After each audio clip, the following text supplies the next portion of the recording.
সালমান শাহ হত্যা মামলায় বিমানবন্দর থেকে গ্রেপ্তার অভিনেতা ডন। ২৯ বছর পর কি এবার খুলবে মৃত্যুর রহস্য? বাংলাদেশের চলচ্চিত্র ইতিহাসের সবচেয়ে আলোচিত এবং রহস্য ঘেরা অধ্যায়গুলোর একটি চিত্রনায়ক সালমান শাহর মৃত্যু। দীর্ঘ প্রায় ৩ দশক ধরে এই প্রশ্নের উত্তর খুঁজছেন সালমান শাহ সহ তার পরিবার। সেই ঘটনায় এসেছে নতুন মোড়। আজ ৯ আগস্টে আলোচিত খবর, সালমান শাহ হত্যা মামলায় খল চরিত্রের অভিনেতা আশরাফুল হক ডনকে ঢাকায় হযরত শাহজালাল আন্তর্জাতিক বিমানবন্দর থেকে গ্রেপ্তার করা হয়েছে। বিভিন্ন সংবাদ মাধ্যমে প্রতিবেদনে এই তথ্য প্রকাশ করা হয়েছে। কিন্তু প্রশ্ন হচ্ছে, ডনকে কেন গ্রেপ্তার করা হলো? তিনি কি সত্যি সালমান শাহর মৃত্যুর সঙ্গে জড়িত? আর এত বছর পর এই মামলায় নতুন করে কেন সামনে আসলো? চলুন বিস্তারিত জেনে নেওয়া যাক।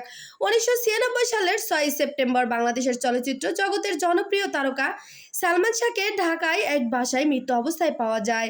মাত্র ২৫ বছর বয়সে তার মৃত্যু পুরো দেশকে স্তব্ধ করে দিয়েছিল। সালমান শাহ তখন ক্যারিয়ারের শীর্ষে।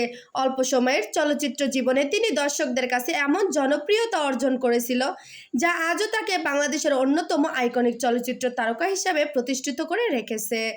তার মৃত্যুর পর থেকেই শুরু হয় নানা প্রশ্ন, আলোচনা এবং বিতর্ক।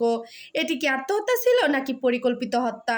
এবার প্রমাণ হয়ে যাবে আসলে কি তিনি নিজে আত্মহত্যা করেছিলেন নাকি তাকে আত্মহত্যা করা হয়েছিল।